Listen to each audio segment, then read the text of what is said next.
जहाँ से मैं हूँ वहाँ पर 19, 20, 21 साल में शादी कर दी जाती है लड़कियों की। कहीं ना कहीं एक डर भी आता है कि पता नहीं मेरी शादी अब कैसी जगह पे होगी, अगर वो नहीं चाहेंगे तो क्या मैं कुछ करूंगी नहीं, क्या मैं अपने सपनों को पूरा नहीं कर पाऊंगी। 24/7 सिर्फ और सिर्फ आपके सामने आपका बेबी है, आपको उसका ध्यान रखना है, उसको बड़ा करना है। अब एक सवाल था कि अगर मैं बाहर कहीं काम करने जाती हूँ तो फिर बच्चे का ध्यान कौन रखेगा। अगर गाइडेंस नहीं है तो आप समझ नहीं पाते कि मुझे लाइफ में आगे क्या करना है। Hey everyone, my name is कंचन केशरी। आज से 5 साल पहले ये नाम एक आम नाम था जिसे कोई नहीं जानता था, क्योंकि इस नाम ने कुछ ऐसा काम नहीं किया था जिस पर लोग तालियां बजाएं। लेकिन आज अगर मैं बात करूं, आज जिस मंच पर मैं खड़ी हूं, जोश टॉक्स, जहां से आपने बहुत सारे लोगों के स्टोरीज सुनी हैं और हर एक स्टोरी के पीछे की स्ट्रगल को भी सुना है। गाइस, अगर मैं इस बात को कहूं तो ये गलत नहीं होगा कि स्टेज पर पहुंचना ही अपने में बहुत बड़ी बात है, क्योंकि आप कुछ ऐसा करते हैं जो सबको पसंद आता है, तभी आप यहाँ तक पहुँचते हैं। तो गाइस, आज मैं भी अपनी स्टोरी आपसे शेयर करने जा रही हूँ, क्योंकि मुझे लगता है कि मेरी स्टोरी से आप भी कुछ सीख सकते हैं। शायद मैं आपकी कुछ मदद कर पाऊँ, क्योंकि आज से 5 साल पहले मैं भी एक हाउसवाइफ हुआ करती थी। हाउसवाइफ होने में कुछ भी गलत नहीं है, बल्कि मैं कहूँगी कि हाउसवाइफ की जो जॉब होती है ना, वो सबसे ज़्यादा टफ होती है, क्योंकि आप अकेले पता नहीं कितने लोगों का ख्याल रखती हैं। लेकिन फिर भी ये जो दुनिया वाले हैं ये यही कहते हैं कि इतना पढ़ लिख लिया फिर भी तुमने कुछ किया क्यों नहीं, क्यों हाउसवाइफ बन के रह गई। तो मेरे मन में भी एक इच्छा हुआ करती थी हमेशा कि मुझे भी कुछ करना है, और ये हाउसवाइफ बनने से पहले का सपना था। बचपन से मुझे भी कुछ करना है, ये सोच हमेशा यहाँ रहती थी। शुरुआत से ही मेरी एक इच्छा थी कि मैं दूसरों की मदद कर पाऊँ, और इसी इच्छा और सोच को लेकर मैंने चैनल की शुरुआत की थी, जिसका नाम है इंग्लिश कनेक्शन, जहाँ पर मैं इंग्लिश पढ़ाती हूँ और सिखाती हूँ। गाइस, आज के टाइम पे मेरे चैनल पे 8 मिलियन से ज़्यादा सब्सक्राइबर्स हैं, और सब ये मानते हैं कि इंग्लिश बोलना मुश्किल नहीं, आसान है। मैं प्रयागराज के एक छोटे से टाउन सिरसा से बिलोंग करती हूँ, एक ऐसी जगह जहाँ पर इंग्लिश को हवा माना जाता है। लड़कियाँ बहुत ज़्यादा आगे नहीं बढ़ती हैं।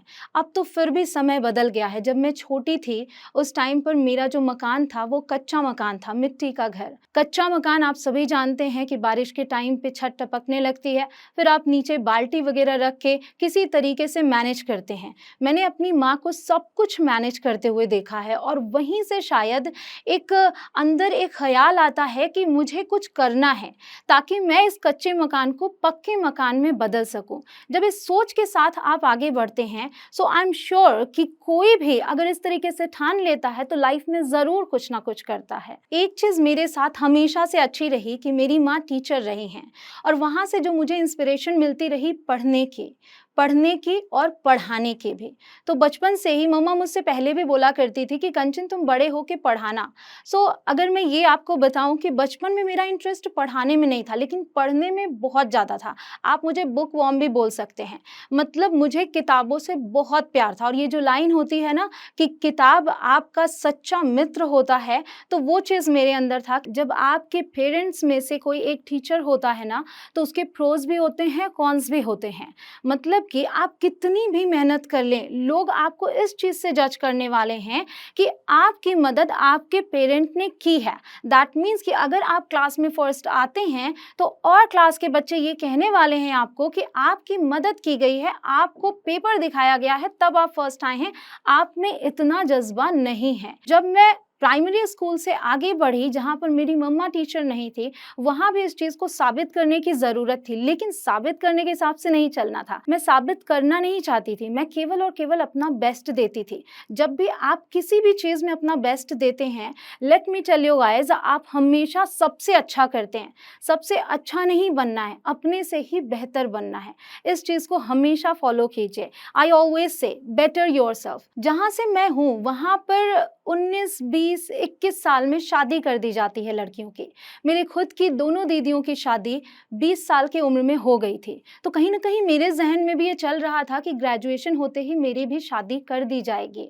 तो गाइज़ ग्रेजुएशन के बाद एक ऐसा फ़ेज़ था कि पहली बात कि उस टाइम पे मुझे लगता था कि अभी मुझे शादी नहीं करनी क्योंकि मुझे फर्दर स्टडीज़ करनी है। और दूसरा वहाँ ग्रेजुएशन के बाद पोस्ट ग्रेजुएशन के लिए कोई ऑप्शन नहीं था। उसके लिए मुझे प्रयागराज जाना पड़ता सिटी में। जैसा कि मैंने आपसे बताया कि मैं एक टाउन से बिलॉन्ग करती हूँ। तो सिटी में जाके एग्ज़ाम दिलाना एक बड़ी चीज़ थी और आगे करना है या नहीं करना है ये भी एक सवाल था क्योंकि गाइडेंस की भी कमी होती है। आप सभी इस चीज़ को समझ सकते हैं, गाइडेंस की कमी होती है। अगर गाइडेंस नहीं है तो आप समझ नहीं पाते कि मुझे लाइफ में आगे क्या करना है। The same was with me. मैं भी सोच रही थी कि आगे क्या करूँगी, लेकिन एक चीज़ था कि रुकना नहीं है। जितना टाइम है शादी से पहले पढ़ते रहना है क्योंकि शादी कहाँ होगी ये पता नहीं होता है। तो पढ़ते रहना है और साथ में कुछ करते रहना है। तो क्या कर सकती थी मैं घर से ट्यूशन क्लासेस दे सकती थी। मैंने पैसे को देख के शुरुआत ही नहीं की थी, मुझे तो सिखाना था, जो मैंने अपनी माँ से सीखा था। हम दोनों साथ में ट्यूशन पढ़ाते थे, वो छोटे बच्चों को पढ़ाती थी, मैं बड़े बच्चों को पढ़ाती थी। जब हम साथ में बैठते थे तो एक चीज़ मैंने अपनी माँ से और सीखी कि जैसे 4 से लेके अगर मुझे 6 बजे तक पढ़ाना है या मान लीजिए 5 बजे तक पढ़ाना है, तो मैं 5 बजे बच्चों को छोड़ देती थी, लेकिन मेरी माँ 5:30 तक पढ़ाती थी। मैंने एक दिन उनसे सवाल किया, मम्मा क्यों आप एक्स्ट्रा पढ़ाते हो? बोलती हैं मुझे लगता है और सिखा दो। उस दिन मुझे ये चीज़ लगा कि सिखाना कितना मैटर करता है क्योंकि अगर आप किसी को कुछ सिखाते हैं और वो लाइफ में आगे जाकर कुछ बनता है तो वो आपको ज़रूर याद रखता है। आप दुनिया में कितने पैसे कमाते हैं, कितना नाम कमाते हैं, ये मैटर नहीं करता, लेकिन आप किसकी कितनी मदद कर देते हैं और उसकी वजह से उसकी लाइफ बन जाती है, ये मैटर करता है। गाइस वही रीज़न है कि आज मैं उस लैंग्वेज को सबको सिखाना चाह रही हूँ जिसकी वजह से वो अपने सपने पूरे कर सकते हैं, ताकि जब वो अपने सपने पूरे करें तो कहीं न कहीं कंचन नाम याद रखें। मैं सिर्फ ट्यूशन तक ही सीमित नहीं रहना चाहती थी, कुछ और भी करना चाहती थी। इच्छा थी कि मैं किसी स्कूल में जाकर पढ़ाऊँ, कुछ और भी एक्सप्लोर करूँ। तो जब मैंने पापा के सामने ये बात रखी तो पापा ने कहा कि तुमने पढ़ाई तो कर ली है, लेकिन जो जॉब करना है तुम्हें या जो भी तुम्हें अपनी लाइफ में करना है, वो शादी के बाद करना, क्योंकि जो वो चाहेंगे तुम्हें उसके हिसाब से आगे बढ़ना पड़ेगा। तो कहीं न कहीं एक डर भी आता है कि पता नहीं मेरी शादी अब कैसी जगह पे होगी, अगर वो नहीं चाहेंगे तो क्या मैं कुछ करूँगी नहीं? क्या मैं अपने सपनों को पूरा नहीं कर पाऊँगी? ये सवाल अंदर से डरा देता है आपको, तो कहीं न कहीं मन में ये भी थॉट आता है कि मुझे शादी ही नहीं करनी है। बट वो भी पॉसिबल नहीं है, आप अपनी बात इतनी ईज़िली नहीं रख सकते कि मुझे शादी नहीं करनी। उसी तरीके से मेरी भी शादी हुई, बट लकीली मुझे बहुत अच्छा परिवार, बहुत अच्छे हस्बैंड, सब कुछ अच्छा-अच्छा मिला, जिसमें मुझे इस चीज़ के लिए कभी कोई दिक्कत नहीं हुई कि अगर मैं कुछ करना चाहती हूँ, तो मैं ना कर पाऊँ। तो गाइज़ शादी हुई, शादी के बाद मैं दिल्ली आई क्योंकि मेरे हस्बैंड दिल्ली में जॉब करते थे। लोग हनीमून पे जाते हैं, लोग एन्जॉय करने जाते हैं, लेकिन मैं इंटरव्यूज़ के लिए गई। मैंने शुरुआत कर दी उस सपने को पूरा करने की जिसके लिए मैं काफ़ी टाइम से इंतज़ार कर रही थी। पहले इंटरव्यू में मैं सिलेक्ट हुई, लेकिन कुछ हर्डल्स आते हैं। जब भी आप किसी जॉब के लिए जाते हैं तो ज़रूरी नहीं है कि वो 100% सूट करे कि आप ऐसा ही करना चाहते हैं और वही आपको मिले। ठीक है, तो इतना अच्छा सब कुछ नहीं होता। तो उसी तरीके से उस जॉब की टाइमिंग सही नहीं थी, बहुत ही अर्ली मॉर्निंग थी, मेरी नई-नई शादी थी, तो मैंने वो जॉब कंटिन्यू नहीं की। उसके बाद मैं फिर इंटरव्यूज़ के लिए गई, फिर मेरा एक सिलेक्शन हुआ, 2-3 इंटरव्यूज़ मेरे से नहीं निकले, लेकिन फिर मेरा सिलेक्शन हुआ जहाँ पर वो जो जॉब थी, वो रोटेशनल शिफ्ट थी, कभी रात, कभी शाम, कभी सुबह। तो ये जो चीज़ थी, ये परिवार वालों को एक्सेप्ट नहीं हुई क्योंकि बीइंग अ गर्ल आप सभी जानते हैं इनसिक्योरिटी फील होती है। अगर मैं रात में कहीं बाहर निकलूँ तो मैं टाइम से घर पहुँची कि नहीं, दूसरे भी सो नहीं पाते हैं। तो कहीं न कहीं वो जॉब भी मेरे हिसाब से नहीं थी। उसी दौरान मैं प्रेग्नेंट हुई और प्रेगनेंसी में रोटेशनल शिफ्ट वाली जॉब तो बिल्कुल भी नहीं चल सकती, ये सोचकर मैंने वो जॉब छोड़ दी। और उसके बाद मेरी जर्नी शुरू होती है एज़ अ हाउसवाइफ, जिसमें कि मैं पूरा समय अपना अपने परिवार को और खुद को देने में लग गई। फिर जब मेरी बेबी एडी पैदा हुई तो जैसे सभी बिज़ी हो जाते हैं, मैं भी बिल्कुल बिज़ी हो गई। 24/7 सिर्फ़ और सिर्फ़ आपके सामने आपका बेबी है, आपको उसका ध्यान रखना है, उसको बड़ा करना है। तो वो जो सोच थी कि कुछ करना है, मैं भी कुछ करूँगी, वो कहीं खो गई थी उस टाइम पे। लेकिन एक टाइम फिर आता है जब आप रियलाइज़ करते हैं कि मुझे कुछ करना था, मैं कहाँ इन सब चीज़ों में बिज़ी हूँ। ये सब चीज़ें भी ज़रूरी हैं, लेकिन क्या मैं मैनेज कर सकती हूँ अब भी सभी चीज़ों को? तो वो एक दौर था जो मेरी ज़िंदगी में आया जब मेरी बेटी एडी 1 साल की हो गई। जब वो 1 साल की हुई तो मुझे ये फ़ील होने लगा कि अब मेरे पास थोड़ा टाइम बच रहा है, क्या मैं कुछ ऐसा कर सकती हूँ जिससे कि मैं अपने बच्चे का भी ध्यान रख लूँ और साथ ही साथ मैं कुछ काम भी कर लूँ। अब एक सवाल था कि अगर मैं बाहर कहीं काम करने जाती हूँ, तो फिर बच्चे का ध्यान कौन रखेगा? अगर मैं इसको डे केयर में डालती हूँ, तो क्या ये वहाँ पर सेफ रहेगी? क्या सब कुछ बिल्कुल हैप्पी-हैप्पी होगा या नहीं होगा? बहुत सारे सवाल चल रहे थे। तो जैसा कि जब मैं इंटरव्यूज़ के लिए जाती थी, उस टाइम पर मैं वीडियोज़ ज़रूर देखती थी, इंग्लिश में इंटरव्यू देने के लिए, क्योंकि इंटरव्यू क्रैक करने में इंग्लिश भी मायने रखती है और साथ ही साथ आप किस तरीके से जवाब देते हैं, वो भी मायने रखती है। सो उस टाइम पे मेरे मन में एक चीज़ आया कि मैंने इंग्लिश पढ़ाया है अभी तक, मैंने ट्यूशन क्लासेस दिए हैं, तो क्यों ना मैं इसी चीज़ में आगे बढ़ूँ? क्यों मैं किसी और दिशा में जाऊँ? क्योंकि जब आपके पास जिस चीज़ का एक्सपीरियंस होता है, आप वो और अच्छे से करते हैं, क्योंकि सिखाने की इच्छा तो हमेशा से थी। तो क्यों ना यूट्यूब वीडियोज़ बनाकर ही मैं लोगों को सिखा सकूँ, और इसमें आपके पास बहुत बड़ी ऑडियंस है, आप पूरी दुनिया में पहुँच सकते हैं। तो यहाँ से शुरू हुई यूट्यूब की जर्नी, जब मैंने यूट्यूब वीडियोज़ बनाना शुरू किया। लेकिन ये इतना आसान नहीं था, क्योंकि मैंने सोच तो लिया कि मुझे वीडियो बनानी है, लेकिन कैसे बनानी है? कैमरा तो है नहीं मेरे पास, उसके अलावा ना तो स्टूडियो लाइट्स हैं, कैसे बनाना है, क्या करना है, कुछ भी समझ नहीं आ रहा था। तो मैंने कुछ वीडियोज़ देखी कि किस तरीके से आप बना सकते हैं वीडियोज़ को, और वहाँ पर मैंने देखा कि कुछ लोग कॉपी पेन पर भी वीडियो बनाते हैं फ़ोन के थ्रू। तो बस वो चीज़ बहुत इम्पोर्टेंट लगी मुझे उस टाइम पे, क्योंकि उस समय मेरे पास वही चीज़ें थी। मेरे पास कॉपी थी, मेरे पास एक पेन था, मेरे पास एक स्मार्टफ़ोन था, और बस रिकॉर्डिंग करना बाकी था, क्योंकि मेरे मन में कंटेंट ऑलरेडी चल रहा था कि मुझे बताना क्या है। मैंने एक कंटेंट सोच लिया कि मुझे ये बताना है। अब चैलेंज आता है कि आप कैसे बनाएँगे? साउंड कहीं बाहर से अगर कुछ आ जाती है तो वीडियो ख़राब हो जाती है, एडिटिंग कैसे करना है कुछ भी पता नहीं। तो वन गो में मुझे वीडियो बनानी है। बस मैं ट्राई कर रही थी कि अगर ये अच्छा बन जाता है तो मैं इसे पोस्ट कर दूँगी।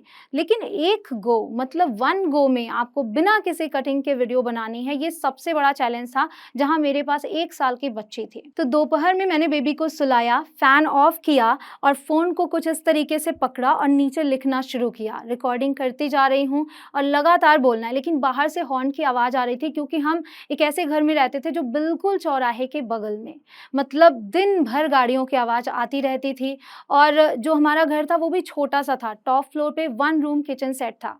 तो वहाँ पर आवाज़ को बंद करना बहुत ही मुश्किल था, तो उसके लिए मेरे पास सिर्फ़ और सिर्फ़ रात का ऑप्शन बचा, मतलब रिकॉर्डिंग अब रात में होगी। पहली वीडियो शूट करके ही ये समझ में आया कि रिकॉर्डिंग रात में होगी, लेकिन मैंने कहा कि अब शुरुआत की है तो इसको करते हैं। मैंने उस वीडियो को बनाया, और शाम को जब मेरे हस्बैंड घर पे आए तो मैंने उनसे बोला कि मैंने ये वीडियो बनाई है, आप इसको पोस्ट कर दीजिए। अब देखिए, यहाँ पर मुझे नहीं पता था कि चैनल कैसे बनाते हैं, कैसे पोस्ट करते हैं। मुझे ये पता था कि मेरे हस्बैंड रूप मेरा साथ ज़रूर देंगे और वो इसे करेंगे। डिस्कशन हुआ था कि मैं यूट्यूब वीडियोज़ बनाऊँगी, बट ये भी साथ में था कि चलो रिसोर्सेज़ इकट्ठा कर लेते हैं फिर करेंगे। लेकिन मेरे मन में था कि मुझे अभी करना है, क्योंकि मैं ये मानती हूँ कि अगर आप कोई भी चीज़ करना चाहते हैं तो शुरुआत आपको अभी से कर देनी चाहिए। तो उस दिन मैंने वीडियो बनाई, शाम को जब रूप घर आए तो मैंने कहा कि आप इसको पोस्ट कर दीजिए। तो क्योंकि मैं बहुत ज़्यादा इंसिस्ट कर रही थी, तो जो मेरा पहले की आईडी थी, उसी पर उन्होंने उसको पोस्ट किया। फिर हमने नाम बाद में सोचा कि हमको चैनल का नाम क्या रखना है। वीडियो पोस्ट हो गई, मतलब शुभारंभ हो गया, शुरुआत हो गई। अब पहली वीडियो तो जो मैंने बनाई उसमें तो मैंने फेस दिखाया नहीं। तो उसके बाद जो मेरे हस्बैंड का रिएक्शन था वो ये था कि अगर तुम कुछ करना ही चाहती हो तो छुपने की क्या ज़रूरत है, तुम्हें सामने आना चाहिए, अपने फेस के साथ वीडियो बनाओ, अपनी आइडेंटिटी फेस के साथ बनाओ, सिर्फ नाम के साथ नहीं, क्योंकि सिर्फ नाम बताने से काम नहीं होता है। अपना फेस अगर सामने लाओगी तब ज़्यादा अच्छे से लोग समझ भी पाएंगे और तुम्हें रिस्पेक्ट भी देंगे। तो फिर मेरे मन में आया ठीक है करते हैं। वो बोर्ड लेकर आए और शुरुआत हुई कि अब मुझे वीडियो रिकॉर्डिंग करनी है प्रॉपर। अभी सिर्फ और सिर्फ जो मैं कॉपी और पेन पे पढ़ा रही थी, अब मुझे बोर्ड पर पढ़ाना था। तो अब कैमरा फेस करने वाली प्रॉब्लम आई। पहली वीडियो में मेरे पसीने छूट गए, क्योंकि हर एक बार ये सोचना कि आपको कोई देख रहा है, वो बहुत ही ज़्यादा स्कैरी होता है। भले ही आपको पता है कि अभी ये जा नहीं रहा है आपके पास, लेकिन फिर भी ये मन में होता है कि नहीं, ये मैं कैसे करूँगी, वो मुझे देख रहे हैं, कहीं मुझसे कुछ गलती हो गई तो। तो इस चीज़ में मेरे हस्बैंड ने मेरा बहुत सपोर्ट किया, उन्होंने मुझे एनकरेज किया आगे बढ़ने के लिए। उन्होंने ये बोला कि तुम्हें डरने की ज़रूरत नहीं है, जो भी है एडिट हो जाएगा, we learn how to edit the videos. हम देखेंगे, सीखेंगे कि कैसे एडिटिंग करनी है, तुम बस रिकॉर्डिंग करो, तुम बस सिखाओ, जो तुम्हारी इच्छा है उस चीज़ को करो, ठीक है। तो रिकॉर्डिंग शुरू होती है और रिकॉर्डिंग के लिए बोर्ड आ गया, लाइट्स नहीं थे, किसी भी तरीके से हम बेड पर पिलोज़ को रख के, एक ही बेड होता था एक रूम में, वहीं पर बेटी सो रही है, साइड में पिलोज़ रख के, उसके ऊपर कुछ फ्लैट चीज़ रख के, उस पे फ़ोन को रखना और सामने मैं रिकॉर्डिंग कर रही हूँ, लाइट को मेरे हस्बैंड इस तरीके से पकड़ के खड़े रहते थे। मतलब वो जो मोमेंट था ना, उस टाइम रियलाइज़ होता है कि आपके साथ और लोग भी स्ट्रगल करते हैं, वो भी आपका साथ देते हैं, लेकिन वो साथ तभी देते हैं जब आप एक कदम आगे बढ़ाते हैं, जब आप दिखाते हैं कि आप में पोटेंशियल है। अगर मैं ये कहती ही ना कि मैं कर सकती हूँ, तो वो क्यों मेरा साथ देते? तो जब मैंने ये कहा कि मैं ये कर सकती हूँ और उन्हें दिखाया कि मैंने ये किया है, देखिए मैंने एक वीडियो बनाई है, तो उन्होंने मेरा साथ देना शुरू किया। सो मैं आप सभी से रिक्वेस्ट करती हूँ, all the women out there, कि अगर आप में कोई टैलेंट है तो उस चीज़ को दिखाइए। अपना पोटेंशियल जब आप दिखाएंगे तब और लोग आपका सपोर्ट करने आएंगे और फिर आप आगे बढ़ते जाएंगे। तो इस तरीके से मेरे वीडियोज़ शुरू हो गई, डालना मैंने शुरू कर दिया। शुरू में कुछ भी नहीं पता था कैसे क्या करना है, इनकम आती है नहीं आती कुछ भी नहीं पता था। फाइनली वो दिन आया 10 महीने बाद, जब मेरे यूट्यूब से पहली इनकम आई। तो वो सफ़र जो एक पेन और पेपर से शुरू हुआ, आज वो टाइम है जब मेरे चैनल पर 8 मिलियन से ज़्यादा सब्सक्राइबर्स हैं। मतलब मैं 80 लाख से भी ज़्यादा लोगों की मदद कर पा रही हूँ। जो एक सोच थी कि मैं ज़्यादा से ज़्यादा लोगों की मदद कर पाऊँ, वो आज यहाँ पहुँची है। और मैं आप सभी से ये कहना चाहती हूँ, if I can, you can. अगर मैं कर सकती हूँ तो आप तो ज़रूर से कर सकते हैं, क्योंकि मैं भी तो वही लड़की हूँ, एक साधारण से परिवार से बिलोंग करती हूँ। मैं भी वही हूँ जो आप हैं। एक रिक्वेस्ट मैं आप सभी से करना चाहती हूँ कि अगर आप ये सोचते हैं कि अभी नहीं कर पा रही हूँ, मैं बाद में करूँगी, तो इस थॉट को ड्रॉप कर दीजिए। आप बोलिए मुझे अभी ही करना है, क्योंकि मैंने कितनी कहानियाँ देखी हैं जिसमें कि आप सभी को ये लगता है कि अगर अभी मैं नहीं कर पा रही हूँ तो 2 साल बाद करूँगी, क्योंकि मेरे पास 2 साल बाद वो अपॉर्चुनिटी होगी।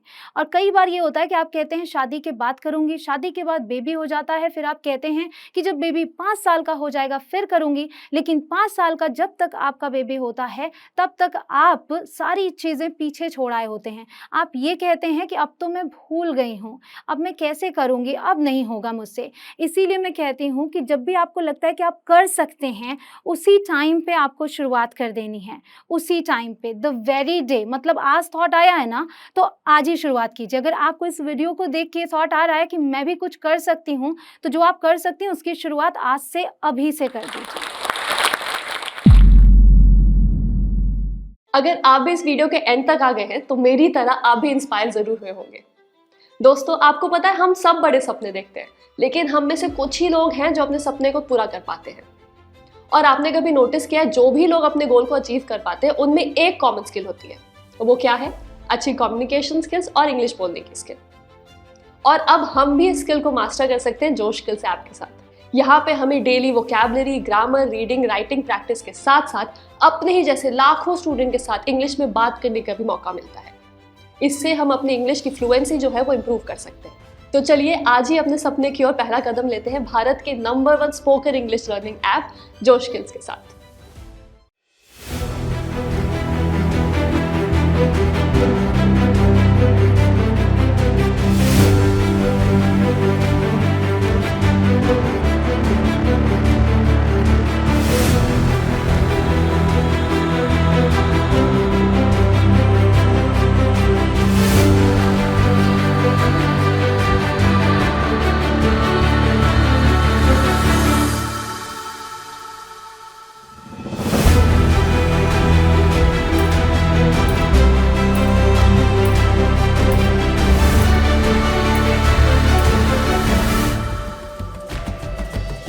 படும்போது அந்த இடத்துல நமக்கு ஒரு வெறி. That fear of the unknown is the strongest at this point. ఎన్నో కష్టాలు, మరెన్నో కన్నీళ్ళు, తినటానికి కూడా భోజనం లేని సందర్భాలు. যেখানে পৌঁছতে চাইছি সেটার জন্য যে পথটা দিয়ে হাঁটছি সেটাকে কি আদৌ স্ট্রাগল বলা मी চলে? अशी कंटाळून जाणाऱ्यातली नव्हते.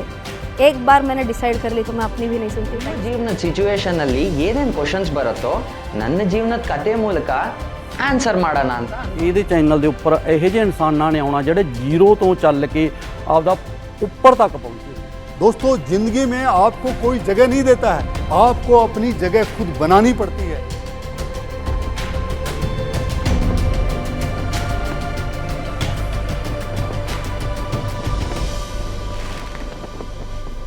Most important thing is that Josh is coming.